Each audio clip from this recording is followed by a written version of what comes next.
Hey, yo, what's up? What's going on, everybody? What is good? Man, oh man. Here we are. This is the April 17th, 2022 episode of the Bicycle Source Radio Show. I don't know if I said 2022 or 2022 or whatever it was, but you know what it is. All right. This is James Bell, the leader of the Bicycle Source on social media. You know, we are on Facebook, we're on Instagram, we are on Twitter, we are on YouTube. Shout out to the folks that are listening live. You know what I'm saying? And we're gonna be chopping it up here live, and then it's also gonna be available, um, on iTunes, iHeartRadio, Google Podcasts, and more. We got a good amount of stuff that we're gonna be, talking about. Of course, for this one. Because man, I'm still over here in the Arlington area or whatnot, a little bit south of AT&T Stadium. Was a mad scene out there. There's a mad scene out there last night. You're gonna be going through all of it, man. It's crazy. You know what I'm saying? It's crazy. Um, like folks still on the high, yo. I'm almost still on the high. As to be honest, man, yesterday I was like up at like around 8 a.m. or 8:30 a.m. local time. It was up until 4 a.m. It was crazy. It was a crazy scene in AT&T Stadium, around AT&T Stadium, for this event with the headliner, of course, Errol Spence Jr. versus Yordenis Ugas for the WBC, WBA, and IBF welterweight championships. We are gonna try to get through this as much as possible. But like I said, I mean, I'm still trying to get my energy level down a little bit. There's a whole lot of stuff that I was able to get, a whole lot of content. Uh, that I was able to capture. Some of the stuff, I still haven't been uploaded to the YouTube page yet. One I had just uploaded to the YouTube page, which was the roundtable discussion, roundtable discussion there with former WBC super middleweight champion David Benavidez. Soon to come is going to be the roundtable interview with the unified super welterweight champion Jermell Charlo, and of course, some of y'all boxing fans know what happened at AT&T Stadium. During that fight with the Charlo brothers and David Benavidez. Stuff was wild, yo. But we will, get into that too. But yo, let's get into this thing here, man. Unified welterweight championship. Errol Spence Jr. versus Yordenis Ugas, man. And the thing about it is that this was a very good matchup. That I thought it was going to be. Over the course of the build up to this fight, I was talking about, not just a matchup. I kept saying it. It wasn't just matchup with these two fighters, but also the two trainers. So it's Errol Spence Jr. with Derek James, it's Yordenis Ugas, there with Ismail Salas. And wanted to see what the skill level was going to be in this particular fight, man. And first round, we had the anticipation, everything like that. But before that, the crowd, was up, on a little high, coming from the previous fight, the co-feature bout with Isak Cruz against Yordenis Gamboa, which we'll talk about later. But you had the introductions. Yordenis Ugas came out. You had the Cuban fans, Cuban fans that were able to be there. You had Ugas' entourage that was out there. It was on the floor level, when this was basically going down. Ugas walked in the ring, very confident, happy, ready, and all of that. I think it was like over there by the side, and the section where his wife and the family members were at. So he was ready to go, but then you had Errol Spence Jr. coming out. You know what I'm saying? And man, I'm telling you, when they had that joint with local hip hop legend there, Big Tuck, with his pretty much the theme song, Southside the Realest. Man, I'm telling you, it was like the whole stadium was just going nuts. When he came out there with Big Tuck. And I'm telling you, like, it almost seemed like everybody, not just Errol Spence Jr., but it seemed like almost like everybody that was like, from Dallas that was there was like doing the whole song word for word, and it just had the whole crowd hype. It had Errol Spence Jr. hype. He was in there. He was ready. He was ready to go.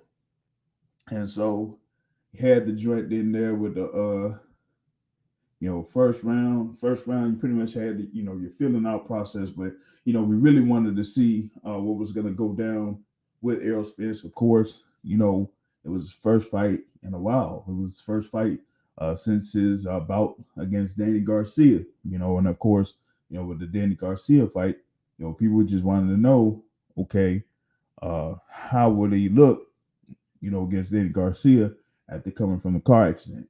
Now here against Yordenis Ugas, of course, it was how is he going to look, after having to be sidelined due to an eye injury that he suffered through sparring, which prevented him from facing Manny Pacquiao for that WBA title that Yordenis Ugas ended up getting. So for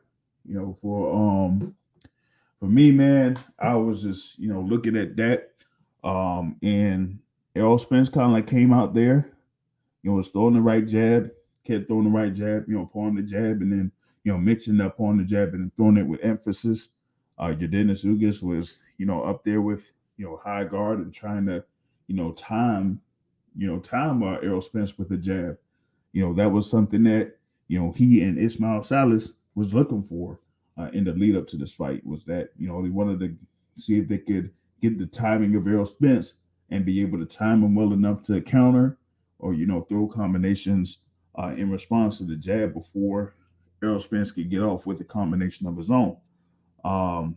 And you kind of like got that in the first couple of rounds. It was more of Errol Spence trying to jab and get a couple of combinations in, work the body. Once he got to the inside, Yordenis Ugas responding with the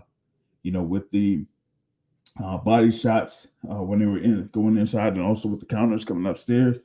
And it was like it looked like a good little bit back and forth thing, but you had Errol Spence kind of like being more active with his hands, in those first few rounds. And, I kind of like felt like it looked like he was getting more and more like it was the Errol Spence that, people was looking for from, years back, I guess when it was Man Down, which we'll get into a little bit later here. But, Spence, just trying to stick to the game plan, work behind the right jab. He's a southpaw going up against, the orthodox fighter there, Yordenis Ugas. And, it just like felt like it was more of like a filling out process there in those first few rounds, and my thing about it is that I wanted to see where Ugas was able to get to the inside. I know that the measurements for it was like Ugas had the shorter reach, but I wasn't all too sure about that. Going when they were going up there face to face in the weigh-in and stuff like that, but I just like felt like we had to see if Ugas was able to catch Errol Spence, and there were sometimes he was able to catch Errol Spence, but there were also other times when Yordenis Ugas was throwing the right hand, and Errol Spence stayed disciplined and had his left hand up to block the right hand of Yordenis Ugas that was coming in. So I kind of like was looking for that in this particular bout, and I think how he was Ugas was trying to incorporate that game plan of trying to, catch Errol Spence with the counters. I thought that was, pretty good strategy, but to me, you had to work something else a little bit more there to try to get better success against Errol Spence. It didn't look like he was effectively aggressive. Of course, the term is, effective aggression when it comes to scoring fights a lot, and, while there were times that Yordenis Ugas was able to score in those first few rounds, it wasn't enough to really say that those early rounds kind of swung in his favor. It was fairly close rounds, but it was like more of what Errol Spence was doing with the jab, staying consistent with the jab, following it up, with left hands, and also going into the body a couple times was what made it to the point where he had an early lead there, against Yordenis Ugas. But then I kind of pointed this out in the post-fight presser. You had Errol Spence making an adjustment around that fourth and fifth round. You had Errol Spence just trying to dig down, get to the inside, work the body, and then also work his uppercuts. He also did kind of throw in the right hook a little bit more, but it was the left uppercuts on the inside that was the key to the fight to me. And it just seemed like in that fifth round or whatever it was, it was like left uppercut, left uppercut, left uppercut every time there from Errol Spence Jr. Just going to the inside, just making sure he gets to the inside and working the uppercuts. You didn't really see Yordenis Ugas kind of say, hey, he's getting on the inside here. I got to do something to be active, either active first or try to do something where, I could, paw my left jab out and then move away from him so that Errol Spence Jr. would have to reset. Didn't do that. So you really saw Errol Spence kind of turn on the gas there, where he was landing the left uppercuts, landing right hooks, and putting in the jab there a little bit more. And he was starting to hurt Yordenis Ugas then, but after that, you had the round there, of course, the round that a number of people were talking about, where Errol Spence slipped up. He was there and close with Yordenis Ugas, and he got hit, with a hook. And when he got hit with a hook, his mouthpiece slipped off, over to his right. I think it was. He's like, and he had it was almost like a mental lapse. He was like, "Oh shoot, my mouthpiece hit the ground. Let me go get it." So he turned towards his mouthpiece, and it was just a weird moment. And nothing really happened. And then Yordenis Ugas just pursued him and gave him a little 1-2, like bim bim. That rock Errol Spence a little bit, rocked him to the ropes. And then Spence got his hands up. But then we kind of see it's like, oh shit, because he was in there smiling. He's like, oh man, oh damn, and then he was trying to keep his guard up, make sure he ain't get hit with no other serious shots until the action pretty much got paused for them to put the mouthpiece back in. I think that some folks were kind of against that there with Lawrence Cole, kind of halting it when he did. But then after that, you kind of seen Errol Spence kind of shake out of it. Was getting back to work. And then, like, for me, man, round seven, it just looked like, oh my goodness, you seen Yordenis Ugas our eyes start to close. You seen, Errol Spence just keep going to work with those uppercuts, with right hooks, being able to score with the high guard from Yordenis Ugas. And then in round eight, it was more of the same. It was like a lot worse. And I told one of my friends, man, I said before this fight, I said it would be uh Spence, in round 8 or 9, right?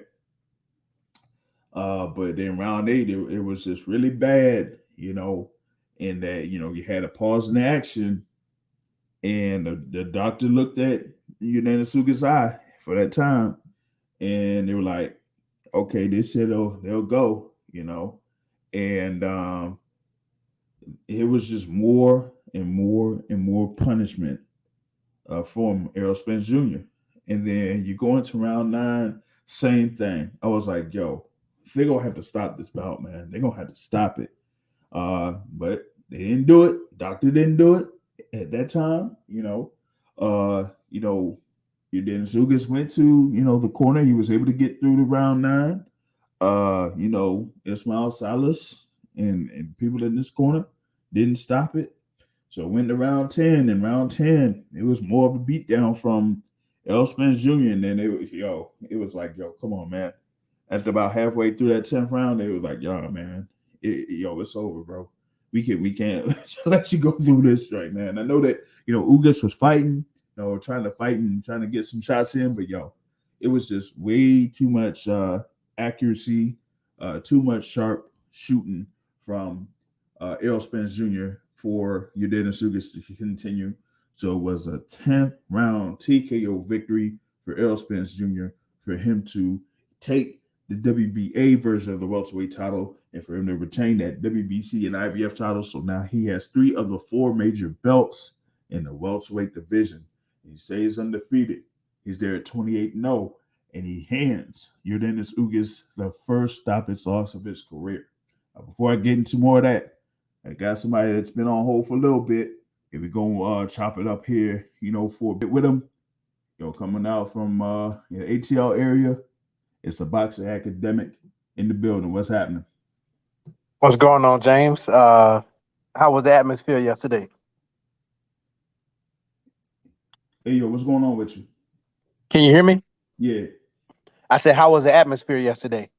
Oh man, yo, like I was saying with the intro, man. Oh man, they had the thing with Errol Spence, when he has his intros, especially in Dallas at AT&T Stadium, he tries to incorporate some type of local talent or whatever it is and whatnot. And here when they had the guy from rapper from Dallas, Big Tuck out there with theme Southside the realest. That's like, pretty much the theme song in Dallas, in the hood in Dallas or whatnot, yo.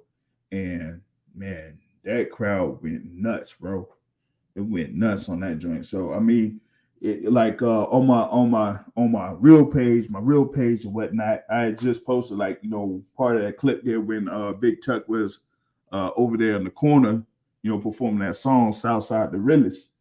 But like, when him and Errol Spence was coming down, man, it was like everybody was going crazy.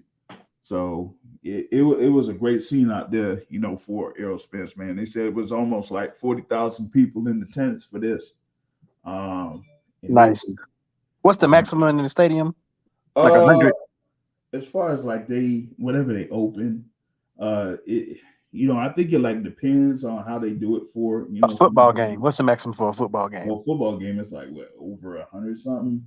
I Oh, don't okay. know what the thing is for AT&T Stadium capacity, but that was like the second time I was out there. So I went to, of course, the Cowboys game last year. Um, what was it, like 100? Yeah, over like 100,000. But it just depends on what you got as far as like the levels, like first level, second level. People sitting on the floor, and those that are like standing room and all that. So, Yeah. you had all that stuff going down for it. So they had the nosebleeds open, or they just kept Nah, it on the just nah. the first two sections. Yeah, first 2 or 3 sections or so is what they had it at. Like 3 sections were open, plus the floor. So, Yeah, yeah. but I gotta figure out if they have the information open for the gate to see what they got for the gate too. So because I know, but they were they were pretty good price seats though.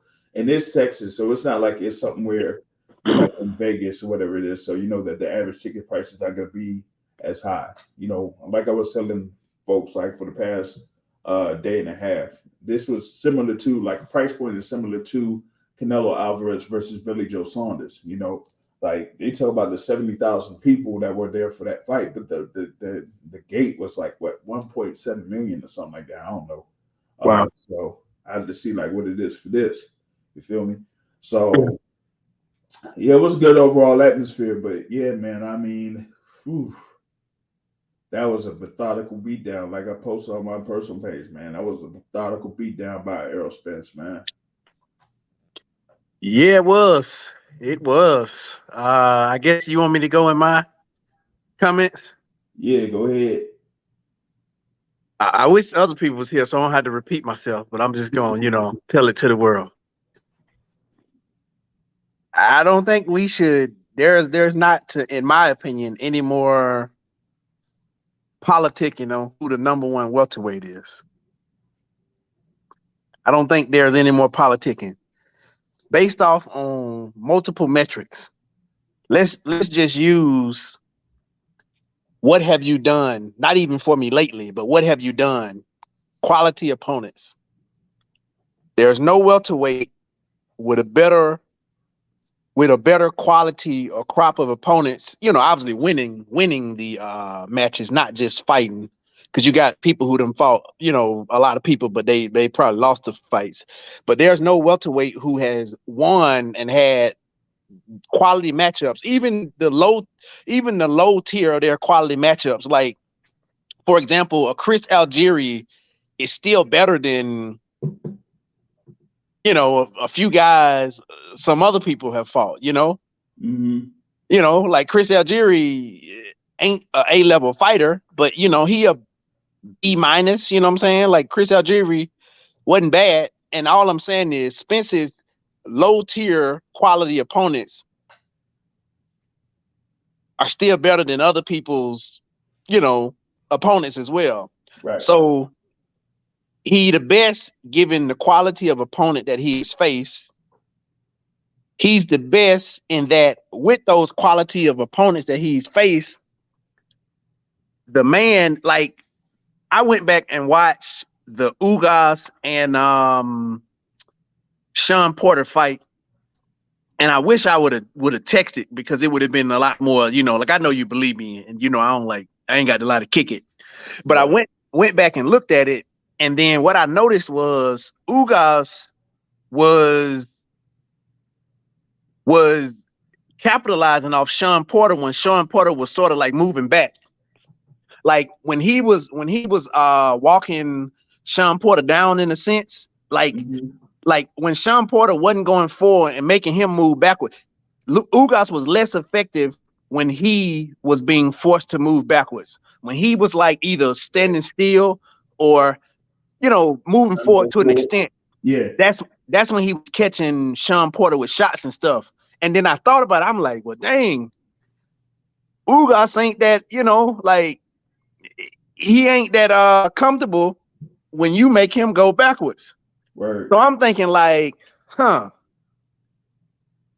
Errol Spence might come in this thing and be in this dude's chest and make him go backwards. Because if I see how uncomfortable he is, I know they got to see it. So when you combine the Errol Spence that's in your chest and the dog Errol Spence, the Errol Spence that took Sean Porter Porter's fight and fought a more rugged style than Sean Porter did, you know, them first few rounds where Spence fought Sean Porter, Spence was dogging Porter. Spence was like hitting him in the thigh, hitting him everywhere. Like I'm about to show you who the boss. You know what I'm saying? Like Slim Thug, I'm about to show you who the boss. And when you take that style and you combine it with the style where he just got off his, well, I don't know if it was after the eye injury, but the fight with Mikey Garcia. And that fight was a mostly, I'm just gonna keep distance, I'm just gonna box and keep you away, and I'm just gonna keep you away. I ain't gonna press it too much. I'm just gonna box and keep you away with my jab and my right hand. When you take the dog it style, I'm gonna dog you, and then you combine that with the I'm gonna box and keep you away style, and you put that shit together, guess what you get? Oh man, yo, guess what you get? Man, it'd be a bad combination, yo. You get what you got yesterday. Yep. Spence came into this fight, and the difference between the Mikey Garcia fight is that he had his temperament, that he wasn't gonna press the issue and try to get Mikey Garcia out, because please believe, and he didn't throw as many body shots, I don't think. But what I'm saying is, he took that boxing style, but then he was like, I'm also about to dog you. And so he started off round one, and you know, he started off the jab. Ugas barely was able to let a punch go because the jab was just literally hitting him in the face, hitting him in the face, hitting him in the face, hitting him in the face. And then, you know, Spence stopped jabbing toward the end of that round one, and then Ugas got a few shots in late. But, you know, it was very apparent that the jab controlled the fight, you know, in the first round. Second round, you know, Spence led with the jab again. And you know, the jab allowed him to land other shots. But what I saw was Ugas was throwing them body shots, and I'm like, that may come to hunt Spence at some point. Right. And then, you know, Ugas got a few counters in as well. Round three, you know, Spence throwing 2-to-1 shots. You know what I'm saying? He throwing 2 shots for every 1 shot Ugas throw. It was a closer round, but you know, the fact off of activity, Spence is gonna win because he's literally jabbing, right hand, jab, right hand, up, you know, uppercut, body shot, jab, body shot. You know what I'm saying? He literally doing everything off the jab, and that makes the man, I ain't gonna call him invincible, but it makes him very tough to beat. Round 4, very tough. That's right. Round 4, I called it a 10-10 round. I think that was one of Ugas's better rounds outside of the round I had him winning. You know, because Spence, to me, in round 4 didn't have as much activity as he had in the other rounds.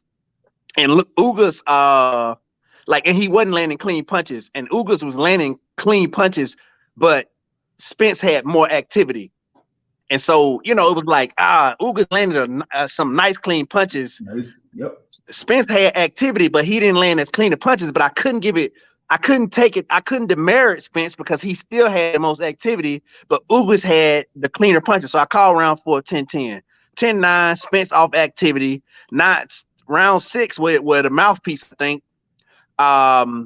When I first saw it, I was like, damn, did Spence get short-circuited? But you know, when you go back and look at it, after he explained it and he was like, I made a rookie mistake and I looked down to try to find my mouthpiece, I believe him. I believe, like, obviously he was hurt from getting hit clean, but you could literally see him look down and he was like looking for his mouthpiece and like, but I wonder though, was that like a normal body, like, did he, I'm gonna ask you, do you think he got short-circuited, and in his short circuit, his muscle memory picked up and was like, where my mouthpiece? And then he went away for a second, which is why he like made that lapse, and then he came back after he got hit again? Well, it happened before, you know, and that was brought up in the post-fight press conference, was that, you know, he had the thing happen in the Garcia fight where he lost his mouthpiece and all that.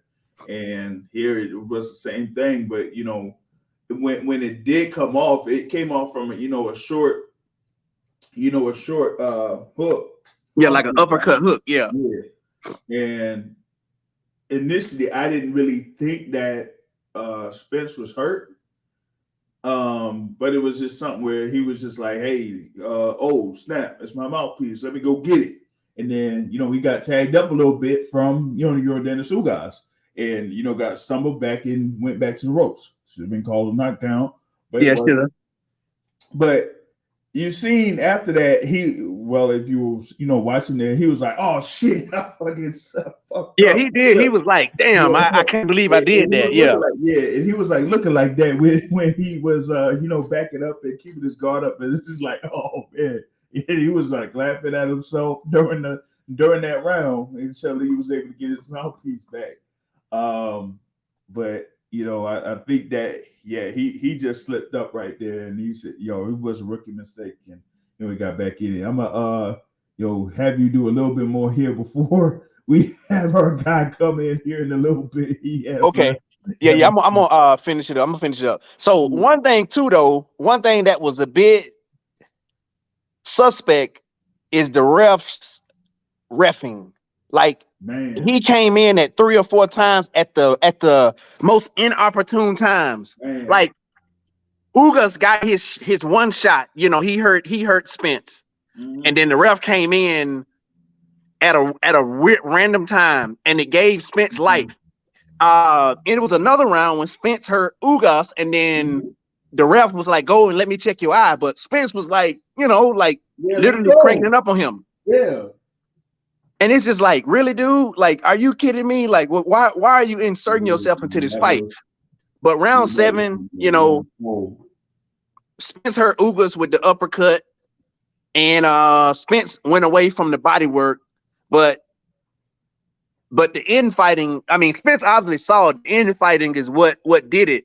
And so again, Ugas need his distance for him to like counter you and stuff.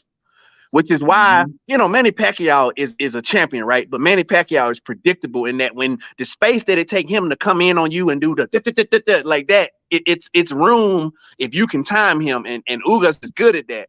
But getting in his chest and not allowing him to have that space, he was not trained to do that. Round 8, Spence obviously was relentless.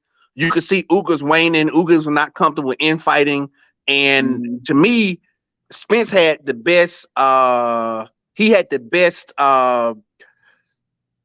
His best shot was staying balanced because he got away from the body shots and stuff. You know what I'm saying? And then, like when he was balanced, that's when he was like hitting him at will, because it was like, where's these shots coming from?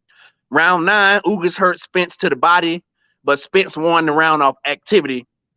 To me, I felt like Ugas just need to cover up and just counter to the body. That was going to be the only way that Ugas was going to win, is to like cover up and counter to the body. So I said all that to say, off of the people who Errol Spence has fought, he's the best welterweight. Off of how he fought these guys with the boxing style, with the Bashu style, and then the combined boxing Bashu style was what we saw yesterday. I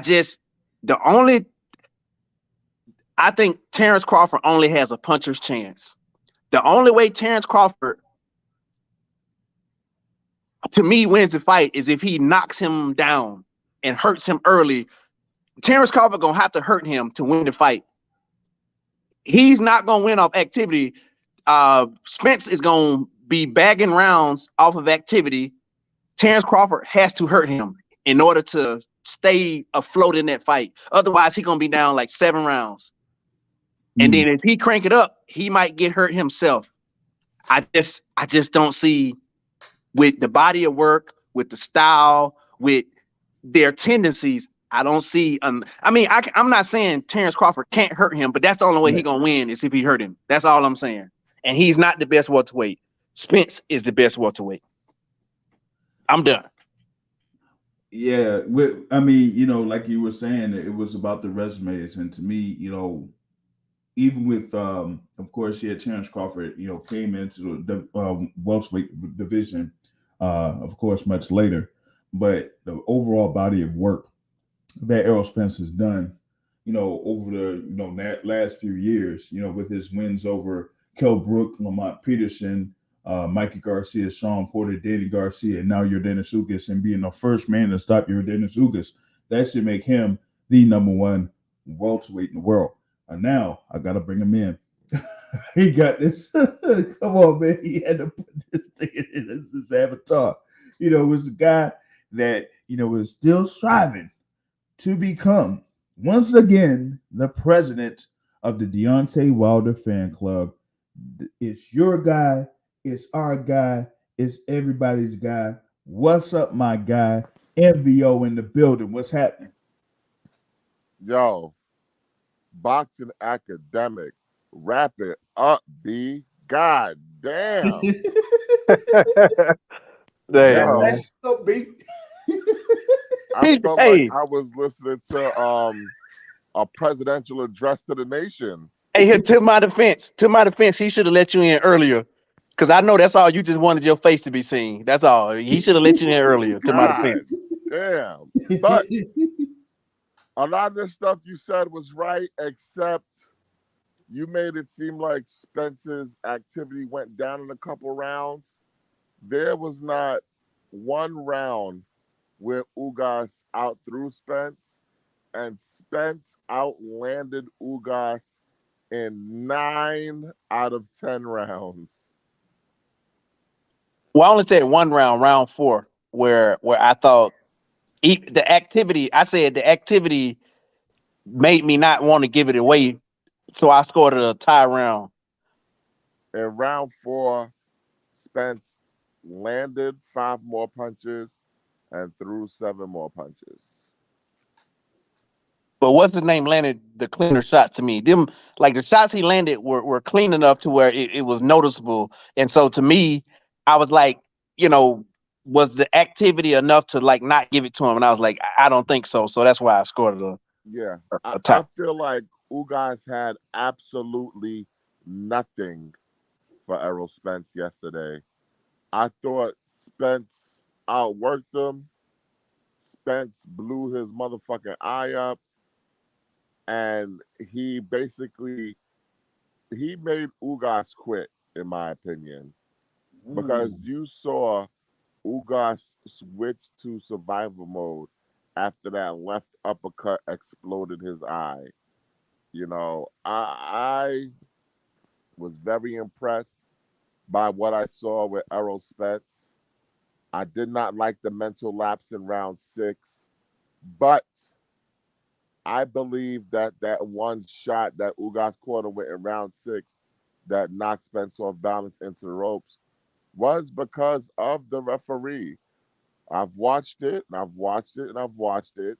You could see the referee yelling stop, but the referee did not get his body in between the fighters, which let Ugas get a free shot basically that he Mm. took.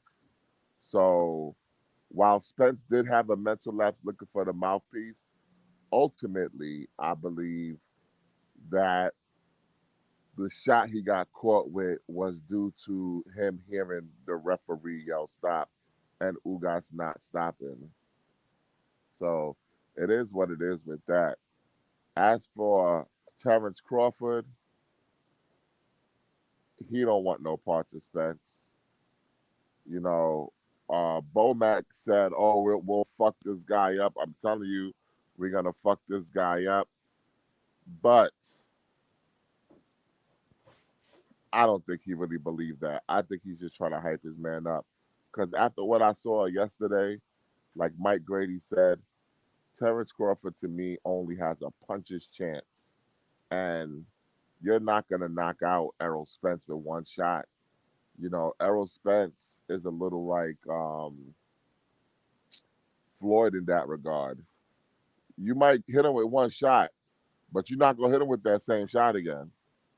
And you're definitely not going to get more than one shot in because Errol Spence, believe it or not, is probably the best technical fighter at 147. And you combine that with his "I'm gonna dog you out" approach. This Mm. dude threw almost 800 punches in 10 rounds, coming off a layoff. Whew. Almost 800 punches in 10 rounds. He forced Ugas to throw over 500 punches. Ugas basically hasn't thrown that many punches since he fought Abel Ramos. And the only reason why he threw that many punches against Abel Ramos was because Abel Ramos was a fucking punch bag and it was like target practice. So he was having fun out there. But Yeah. it's not as fun throwing that many punches when you got that heat coming back at you. And you basically saw Errol Spence break Ugas down and eventually get the stoppage. Get him out of there, man. Get him out of there. I mean, I wish, this thing was like back in the day, the old school boxing source where we had call-ins and stuff like that. I would have had my guy Greg on here because I told Greg, I said, yo, I said this in the morning. I said, yo, it's something different with Errol. I'm telling you, it's something different with Errol. I mean, I know they had the whole thing with him, in the weigh-in with the Air Forces and all that. But overall, like the way that he was preparing for this fight, like he said, he wasn't, trying to balloon himself up that high, before getting down to 147. And then, we had the whole thing with the nutritionist, drinking lots of water, getting that system right and getting to the weigh-in and he's like at 146, and I was like, man, well, 146 and whatever the thing was. It was like, yo, he ready. And he was just sharp. Um, I was talking about the whole thing with the left uppercuts that Ugas didn't have an answer for, but you just saw instances where, Spence was like there in close quarters, and he was just very sharp with his punches. He was just like bam, bam, like every opening that was available, he was getting to it, bam, bam, bam, and he just methodically worked on Yordenis Ugas. And while you did have a little bit of a moment there where he did have that slip up, it almost seemed like it was a Harvey Doc moment back in the day. Well, back in the day, I'm only talking about almost a few years ago when you had the Sergey Derevyanchenko thing with Gennady Golovkin, where Derevyanchenko was working him, and Golovkin like took two steps back, and then Harvey Doc kind of like stepped in or semi stepped in, like some type of double dutch thing, like he was going for double dutch. But outside of that, you really didn't have that instance where Yordenis Ugas had shifted the momentum over to his favor. Even after that, he got that right hand in, and was able to stumble Errol Spence back, but Errol Spence wasn't really hurt that hurt, And when he took that punch, I was like, man, this ain't gonna be good. This ain't gonna be good for Yordenis Ugas, man. And I'm like, man, thank goodness Ugas got paid for this, because man, he got his orbital bone broke up. He ain't gonna be the same. He is not gonna be the same. Mm-mm. I got two observations. I want to let you finish. I want to cut you off, James. Yeah. And it was just something there where, like you said, man, Errol Spence was just on something different. And I'm like, yo, I know Terence Crawford, some people say that he's, one of the top pound for pound fighters in the sport. They want to, big up what he was able to do to Sean Porter. Shout out to Sean Porter too. He was out there on press row and everything. But before the fight, I was able to see him at the Walmart across the street from the stadium. But it's different when you're going in there against Sean Porter, that's like a rough, rugged fighter that welcomes trying to get to the inside, but you're going up against a guy in Sean Porter that has a shorter reach, so he has to lunge in, he has to find a way to get to the inside of you so you know what he's going to do. Here with Errol Spence, he's not going to do something like that. He's going to be very patient. He's going to see the openings. He's going to, try to work you with the jab. And whether you are orthodox or southpaw, you got to have to make a decision on what you're going to do in that instance. And I know that, Crawford does have a very long reach for his height, but it looks like he is somebody that is a reactionary fighter in many senses. If he's trying to get in there and get down and dirty with Errol Spence, I think Errol Spence is willing to get down and dirty with him.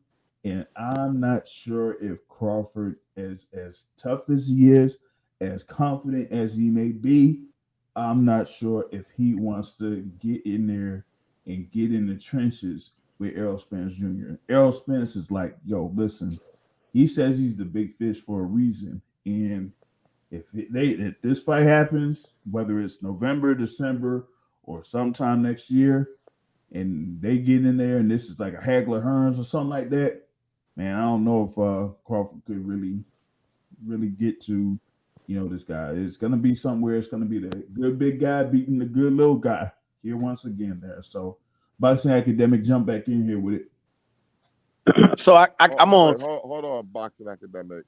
Hey, I've been wanting to say something for the longest. MVO. I just want to ask you guys a question because you're a Boxing Academic. You don't ever go by your real name no more. So I need to ask you guys something. The left uppercut from Errol Spence, was that something new that he added to the repertoire? Because I don't remember really seeing that from him in past fights. And how much is that left uppercut now a game changer for Errol Spence going forward if that's a punch that he added and perfected?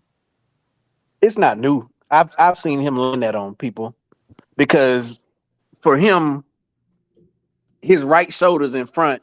He loves to get down and put his shoulder head on your torso, and then he kind of uses his right elbow to get distance, and then I've seen him do that move before. I couldn't tell you who, but I've seen that sequence before.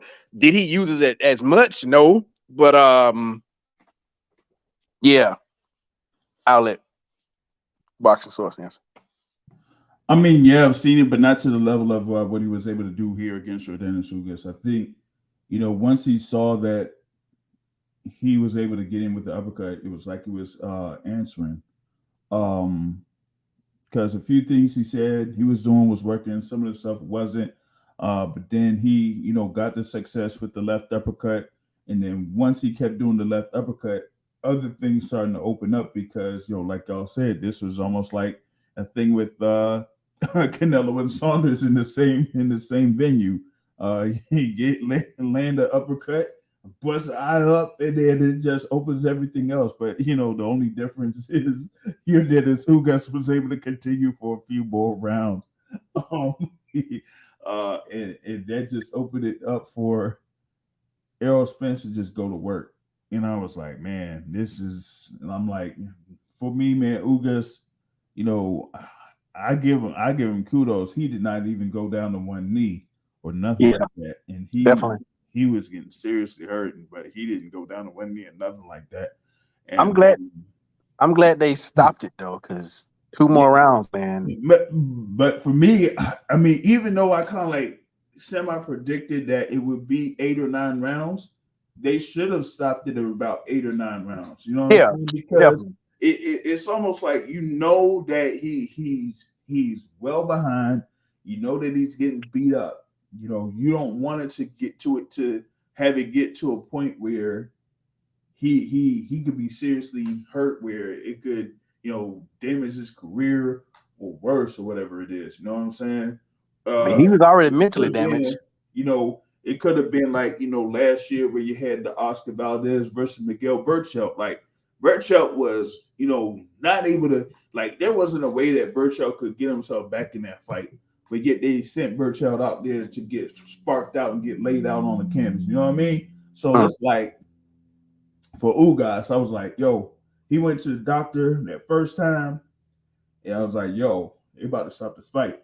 But then when it was the second time, I really thought that they were going to stop the fight because, I was looking at the big screen and everything like that, and I seen how serious that I was. And I'm like, man, that dude can't see out that eye, dog. He can't see out that joker.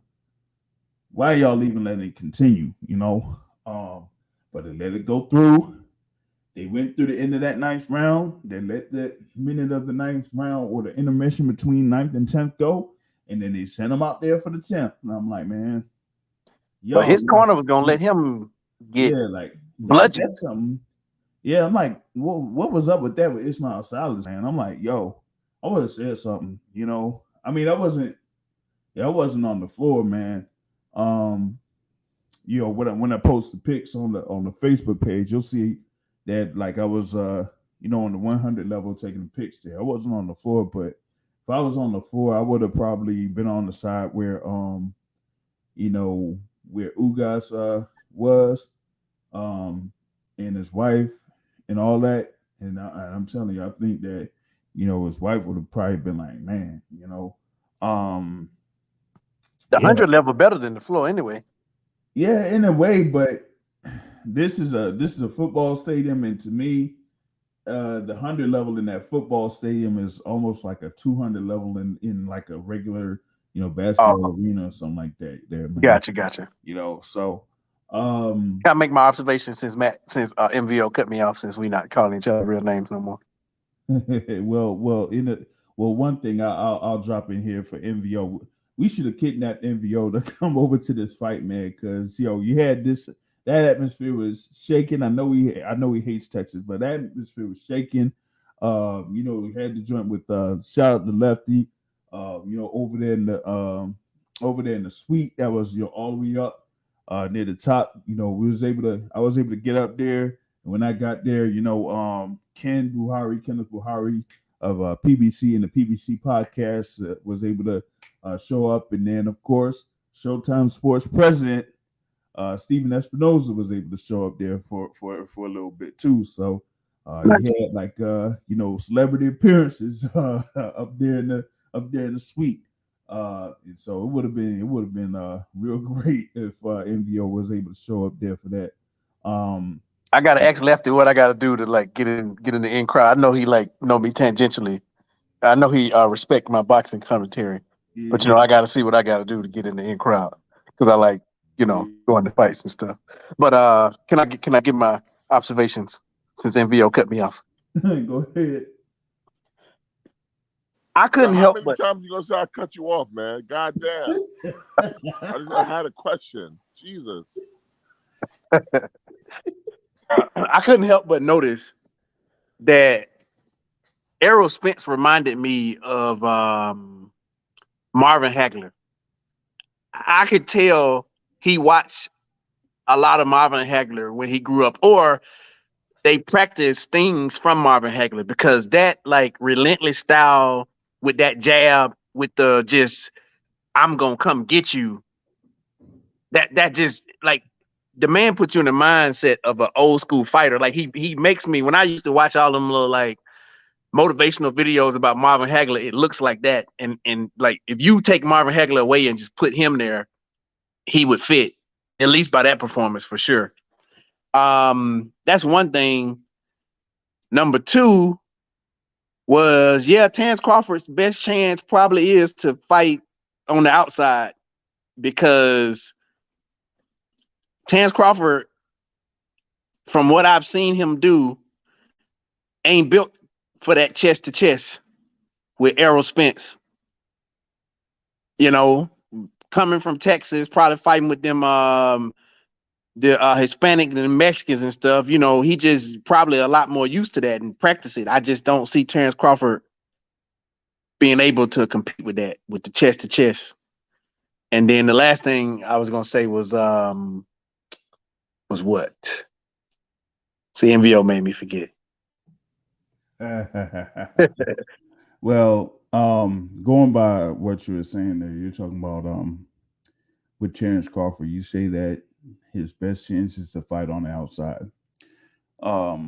for me, if it's going to be on the outside, either he has to uh, be able to gauge the distance very well between him and Errol Spence, and be able to be a very good counterpuncher, which he is a very good counterpuncher.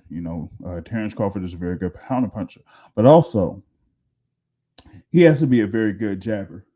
And the thing about it is, Errol Spence has one of the better jabs in the game. And so you gotta have to say, okay, does Terence Crawford overall have a better jab against Errol Spence? And if he doesn't, then it would take some work for Terence Crawford to kind of like have success on the outside there against Errol Spence. But like I was saying, both of these guys are dogs. Both of these guys are fierce competitors. And both of them know each other. Both of them know that if they go up against each other, that it's going to be a really bad fight. And that, and like Run DMC says, not bad meaning bad, but bad meaning good. And it's going to be an action-packed fight. And it was like a person said earlier in the Twitter space. Listen, if you're a fan of the sport and this fight happens, there should be, and yeah, I'm going to say it, ain't no MFing way that you can't either get to the venue and watch the fight or buy it on pay-per-view, because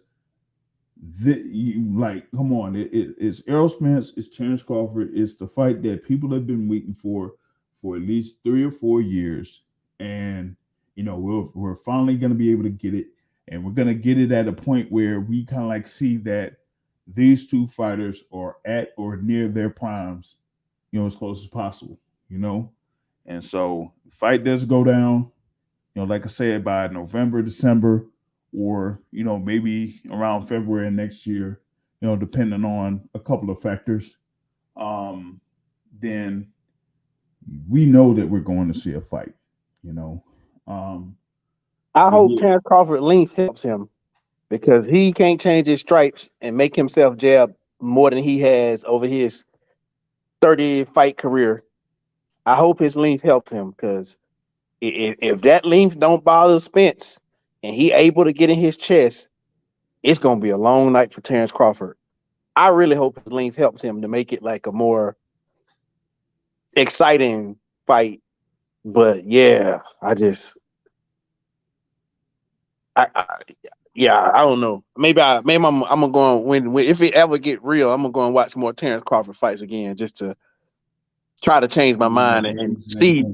And the thing is too with Crawford, and you kind of like have seen it a couple times. We've seen it with the Cavalli-Oscars fight. We've seen it to a certain extent with the Kell Brook fight. There are times when he has some weaknesses and openings or whatever it is or whatnot.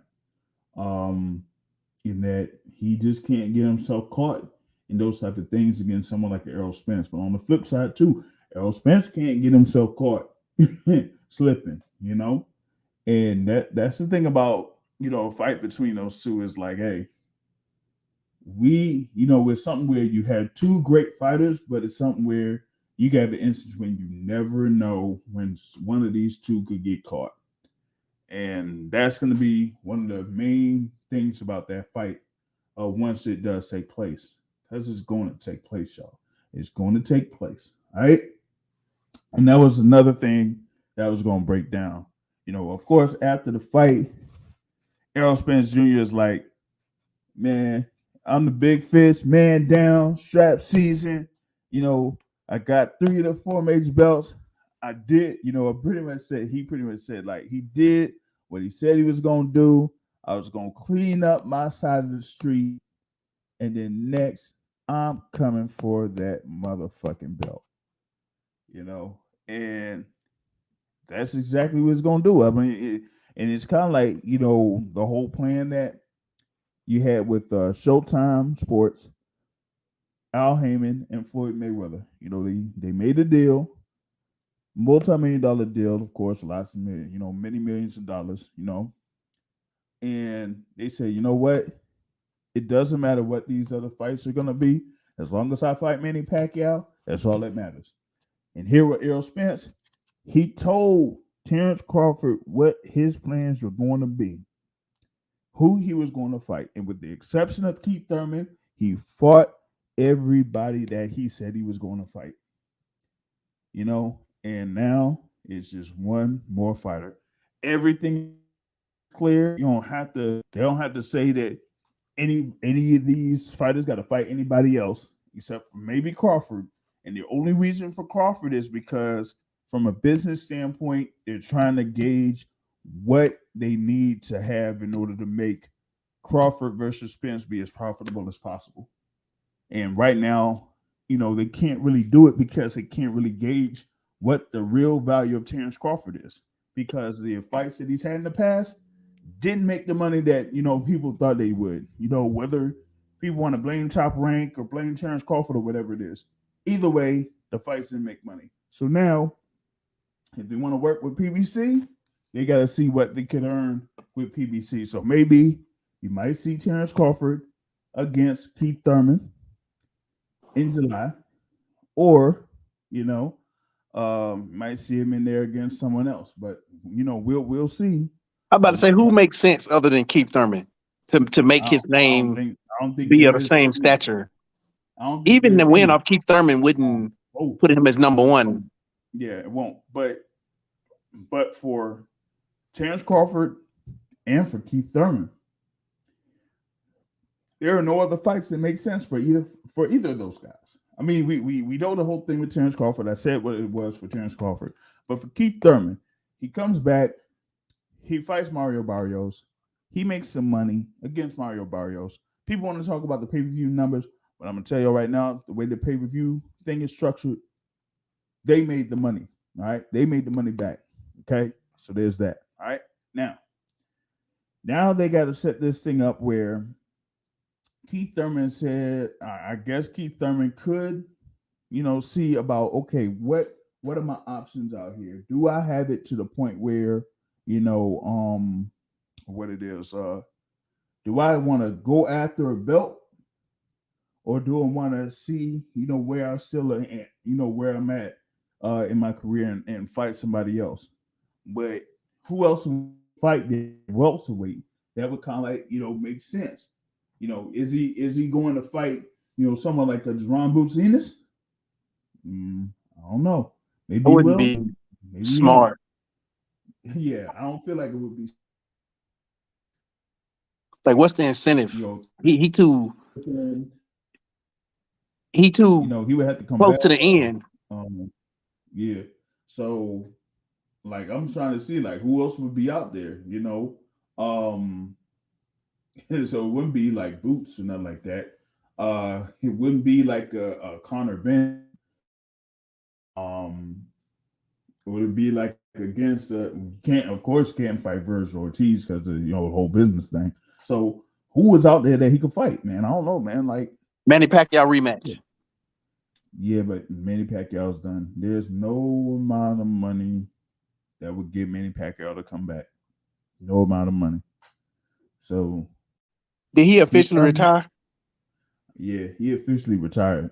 He put in them papers. I know, he officially, but there's another guy that people had doubts that he were officially, and this is an outside shot. You might have one other fight for Keith Thurman, but this is an outside shot.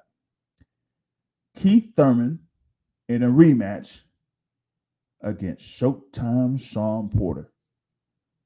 Maybe that could be a fight that Keith Thurman could have.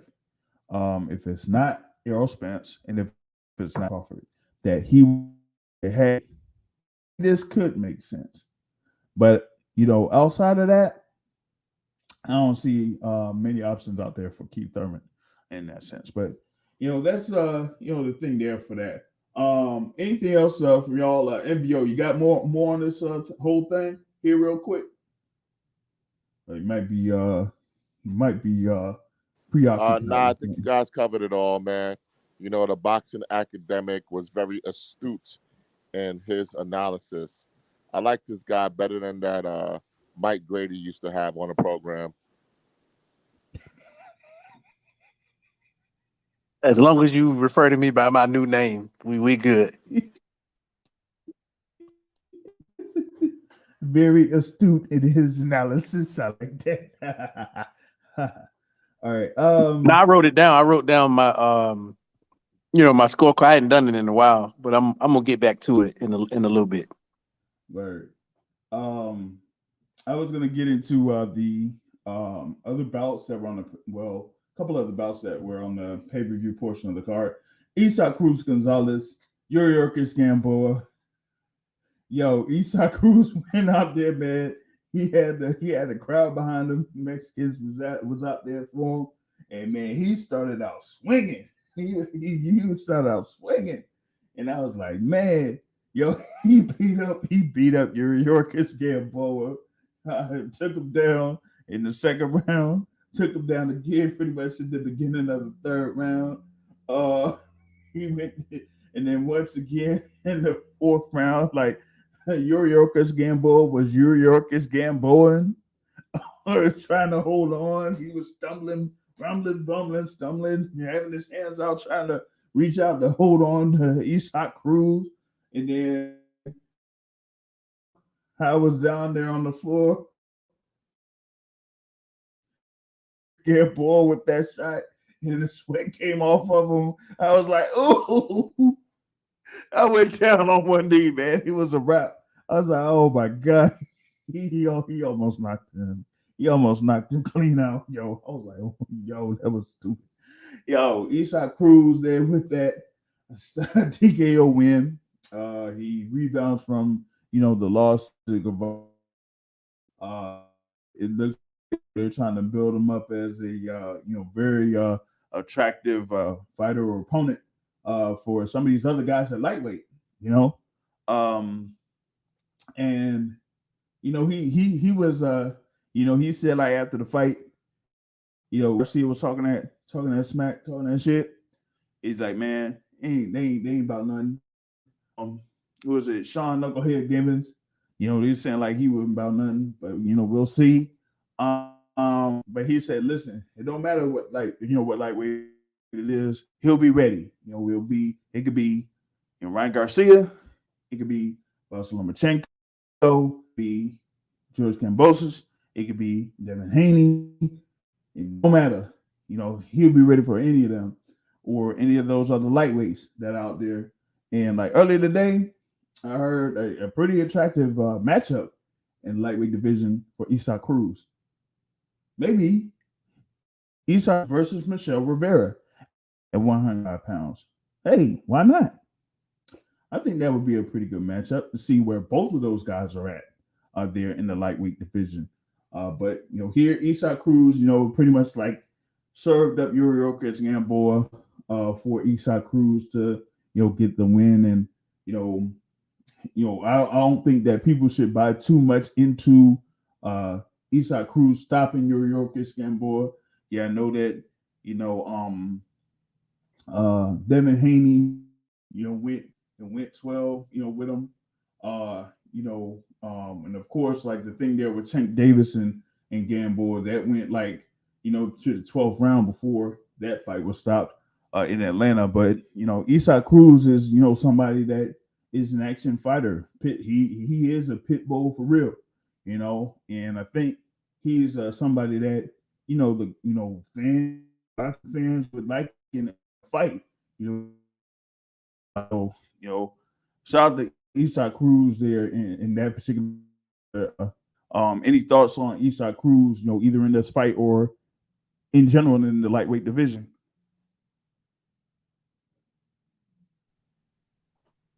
I mean, I would rather see him fight the better guys while his stock is up. I mean, he obviously gonna give you a show. I personally don't want to ruin it by him fighting guys that he either likely gonna beat. Like, let's put him against let's put him against one of these other styles that you know will give him trouble, and vice versa. He will give them trouble. And yeah, he may lose, but you know his stock rose after the Gervonta Davis fight, and now he knocked out Gamboa. I think his stock pretty high. Let's not ruin that. Put him in with one of these live champions. I mean, yeah, well, I mean, you got the thing with and you know they're gonna be locked up, or whatever. And you know the other champion there with the regular title is of course St. Davis, who you know he's already fought. So unless they have another instance to the point where it's like a Mayweather rematch, but I don't think gonna go for that here in this instance. So Let me you know, I'm correct my kind of like, words. Put him in with a top dog, with the top level competition. That's what I'm saying. Not necessarily a champion, but put him in against the top tier people. yeah. Man, the thing is though, I'm looking at the thing. Well, we'll go with the Ring Magazine rankings. I don't know if this thing was well. It says like updated for last month, so they're gonna update it again after this. Of course, George Campbell is the new champion. They still got Teofimo on there. What it is. They got Lomachenko, then Devin Haney, then Tank Davis, and you got Ryan. Then it's Cruz, Jojo Diaz, Richard Comey, Javier Fortuna, and then Williams Zepeda. You know, as the top 10 ranked guys there for lightweight. So you know, I kind of like that. That's kind of you know, therefore for top 10 ranked.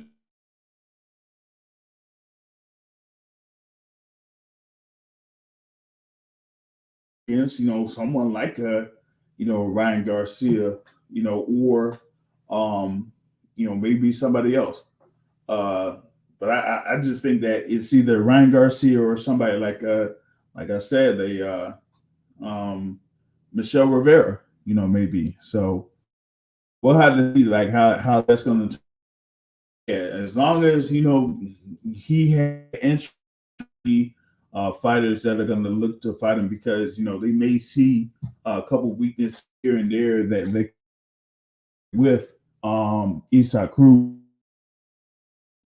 If it's Ryan Garcia, I don't know, man. That's like Ryan Garcia still has a few things that he has to work on. You know, I know that NVO likes King Rye, but you know that performance there against Emmanuel Tego, it looked like, of course, Tego didn't feel like he wanted to engage in a lot of instances, but there were some times where, you know, Ryan Garcia had the opportunity to corner, you know, Tego and try to work him, get some good shots in, wear him down, beat him down, and then eventually stop him. But, you know, it didn't necessarily. So, you know, we got to see what Ryan Garcia does here in the next fight, whenever that's going to be. But Isaac Cruz is going to be one of those fighters in the lightweight watch there. He's kind of like been there around the top 10 in the lightweight division for, you know, this past year or so. So, I mean, I like to see what would be next for him if he stays around there to fight another within the top 10, or if he's put into someone that's get in those top 10 rankings there to look out for there with your guy Isaac Cruz Gonzalez there. So you do have that. And what was this other joint, man? Oh, you had the other first round first round knockout, Jose Valenzuela. Man, watch, man. Venezuela got out there, man. He, you know, reached out with that left hand, cracked Francisco Vargas down to Gavis, hit the back of his head to on the ring, and it was a wrap for the and so Jose some version of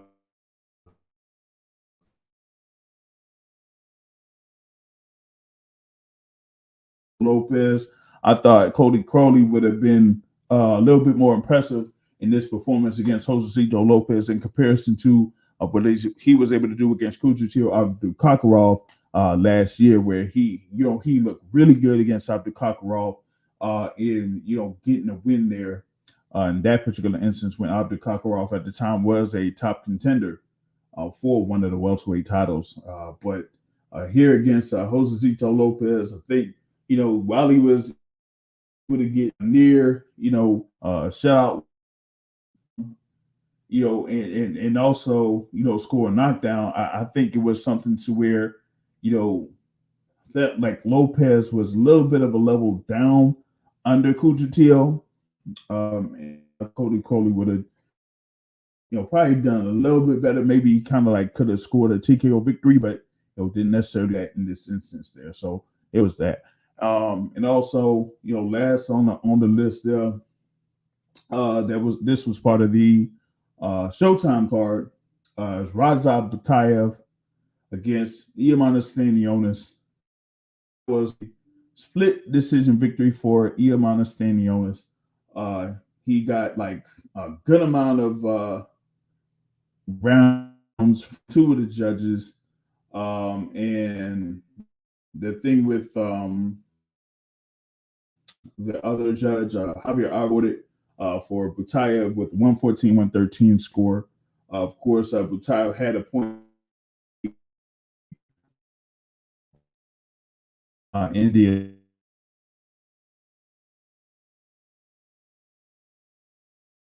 Bruised up a bit, but you kind of like seen like he was a little bit more sharp in his punches in that particular bout. It was a good technical bout. Instances where they were going back and forth, but it was more Butayev being his punches. Stanionis being sharper with his punches in comparison to Butayev there in that particular fight. So that kind of like covers mostly everything that wanted to get there in that fight card. But yeah, it was just a scene out there. Like I said, Sean Porter be out there. They said, Von Miller is out there. James Luis Ortiz. You had the Charlo brothers. The Charlo brothers. Mixing David Benavidez. I'm like, why they gotta have conversations with everybody? So let's get into that a little bit, right? Because of course I was like, on or whatnot. So I didn't really get it or be around the thing where the Charlo brothers were, or I wasn't close enough to. But it said like during the pay-per-view, in the intermission, they had our guy Brian Custer. Sorry, MVO. He had Brian Custer. He was talking to the brother. I don't know, man. I still gotta find it. I guess. Hopefully, they got it somewhere. He was talking with the Charlo brothers, and some people were telling me that the Charlo brothers looked like they were. Oh my goodness! And and then of course when they were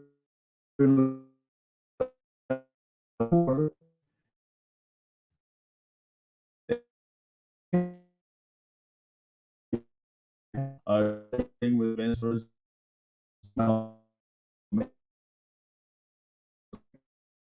yo, I don't understand. So like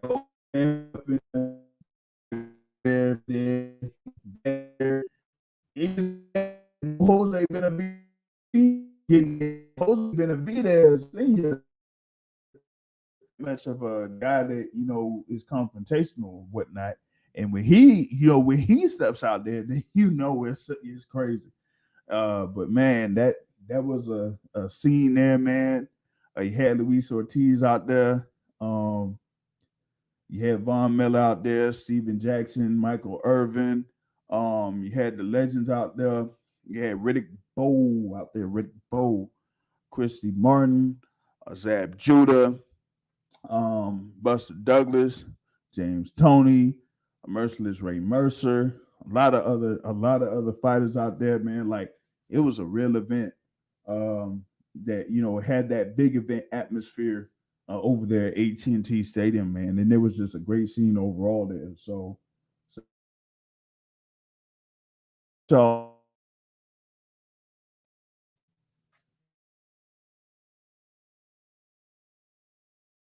if anything, uh,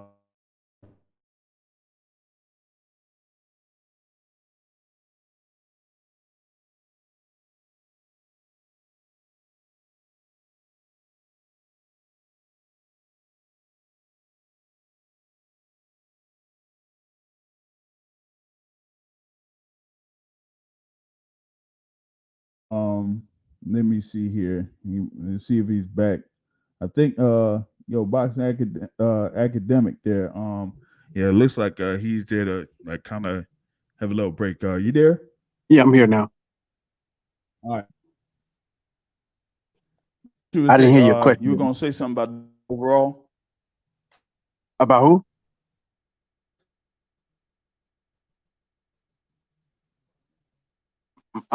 My stuff breaking up. I'm not sure what's up. With the mic or whatnot. Um, but I'll just see here if we just move forward on it. Um, Next week we got a couple things going down. Of course, of course, you got the thing with the day on the line, Ring Magazine heavyweight title on the line, whatever it is, Tyson Fury versus Dylan White. Um, it's supposed to be he's going to be in Wembley Stadium. They got a whole lot of they say a whole lot of people going to be there, whatnot, or whatever it is. Um, we're gonna see what happens here with this one. Did kind of like talk with Dylan White in the conference call last week.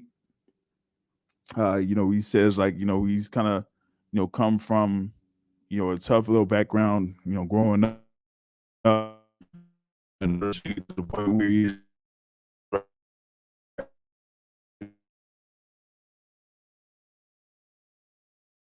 a guy very confident.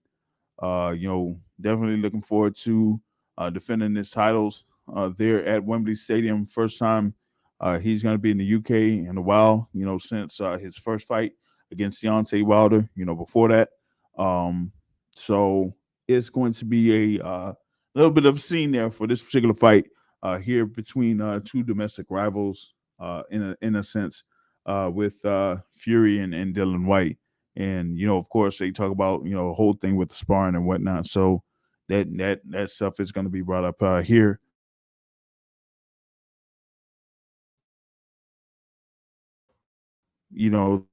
The build.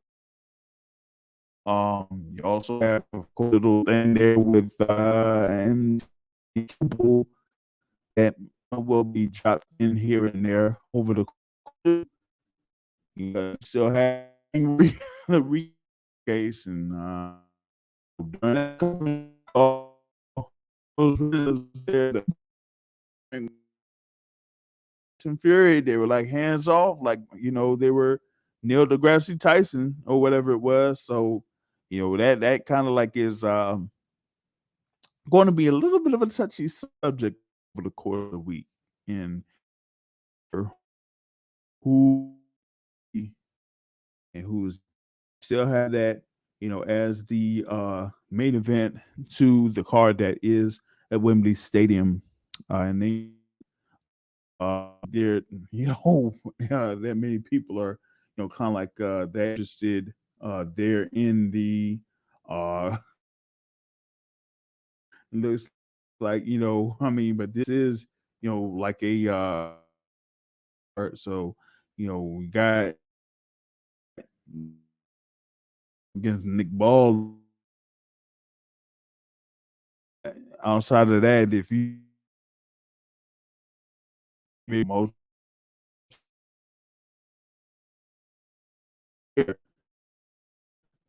issue or much of a topic there for you. that that is coming up. Like I said, Tyson Fury versus Dylan White, WBC heavyweight title on the line, Ring Magazine heavyweight title on the line. Well, on Friday, you're supposedly going to have John Real Casamaro versus Paul Butler for the WBO title. And this is one it was supposed to happen. What was it? Sometime earlier this year, something like that.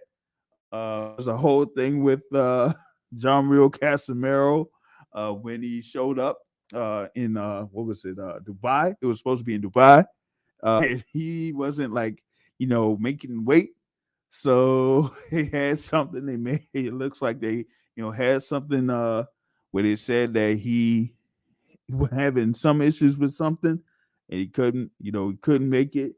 And for some reason, he was still able to keep that WBA bantamweight. And Paul Butler had a fight in the interim. But now, we're gonna see if we could have this fight for real this time around. So hey, you say that Casamaro's over there in Liverpool, right? And they say that he's around, the weight that he needs to be at for this particular fight. So good luck to him. But that's pretty much on next week. One other thing I wanted to, kind of like get back into from Saturday, you had Connor Ben going up against Chris Van Heerden, and Connor Ben gets victory. Right hand on Chris Van Heerden. He gets to 21-0. He's there in the welterweight division. He's, kind of like built these string of wins here over Chris Van Heerden, Chris Algieri, Adrian Granados, and where, and also Mella, or whatever. Three of those 5 bouts, he was able to score a victory on them. He's kind of like floating around.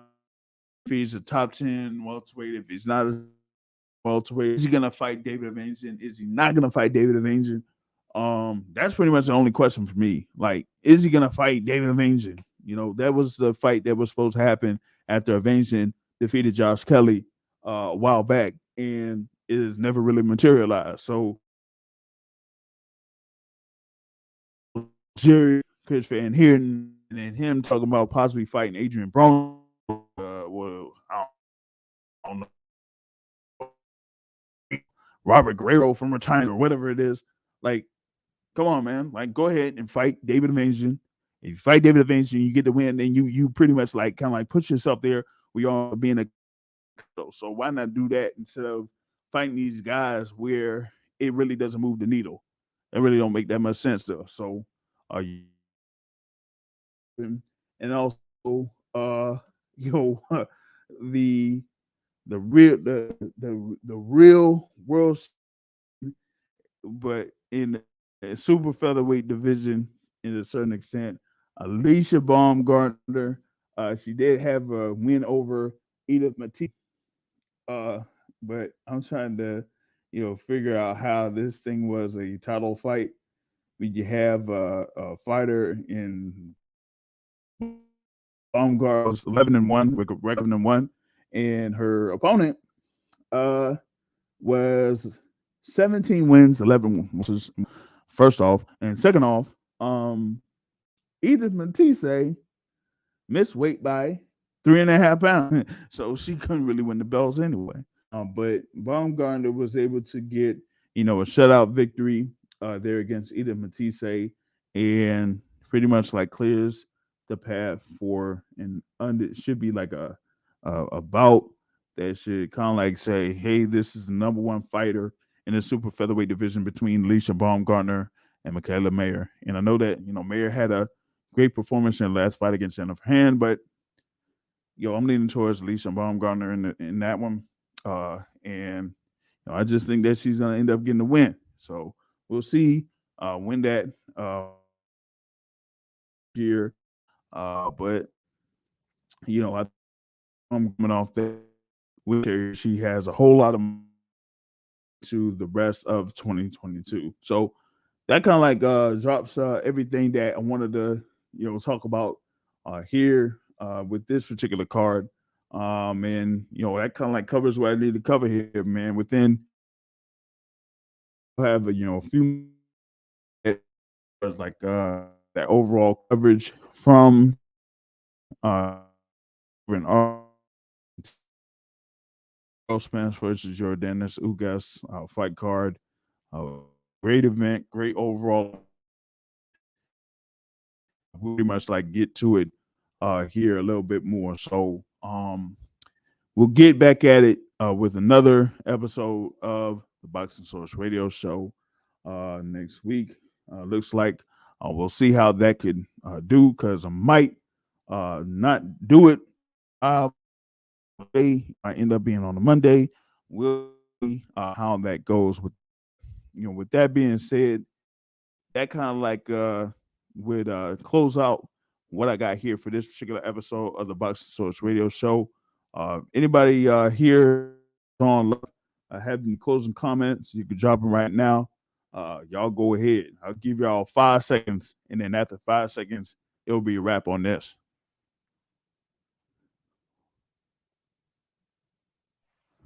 Well, nothing for me.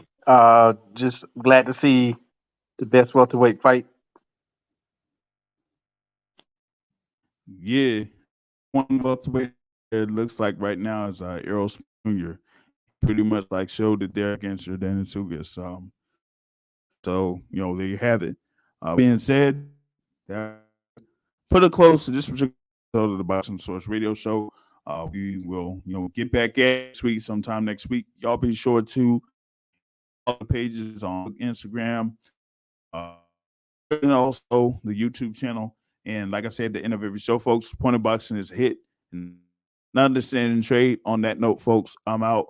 Have a good evening, everybody.